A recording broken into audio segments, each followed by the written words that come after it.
पण ते होतं आहे शिंदे साहेब. बघा ना तुम्ही आता म्हणजे अनेक मधल्या काळातली स्टेटमेंट्स बघा कशा प्रकारे येतात. म्हणजे भाजप शिवसेनेमधला जो आम्ही समन्वय बघत होतो गेली काही वर्ष, म्हणजे तुम्ही मुख्यमंत्री झाल्यापासून ते थेट आजपर्यंतची या निवडणुकीपर्यंत एक समन्वय जसा थेट कुठे एकमेकांवरती टीका टिप्पणी होत नव्हती, पण आता ती होताना दिसते. मी तुम्हाला सांगू, तुमचे एक अत्यंत जवळचे सहकारी आहेत शहाजीबापू पाटील, त्यांनी एक स्टेटमेंट केलं, त्याची फार राज्यभर चर्चा झाली. त्यांचं म्हणणं की मित्रपक्ष आमच्यावरती अत्याचार करतोय, एवढी आम्हाला नाही. बघा, मी एकच सांगेन की असे स्टेटमेंट काही ठिकाणी होताना आपण पाहतोय.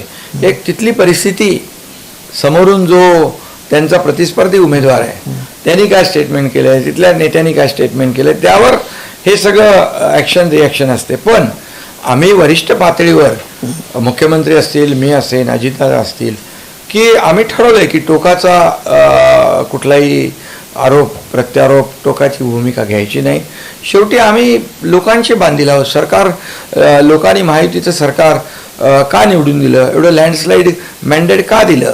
कारण आम्ही जे 2.5 वर्षामध्ये मी मुख्यमंत्री असताना काम केलं, आता देवेंद्रजी त्याला पुढे नेत आहेत, आम्ही टीम म्हणून काम करतोय. तर लोकांना विकास अपेक्षित आहे आणि म्हणून आम्ही ठरवलेलं आहे विकासाचा अजेंडा, विकासाची लाईन आणि कल्याणकारी ज्या काही गोष्टी आपल्याला लोकांसाठी करायच्या त्या वरिष्ठ पातळीवर आम्ही करतोय.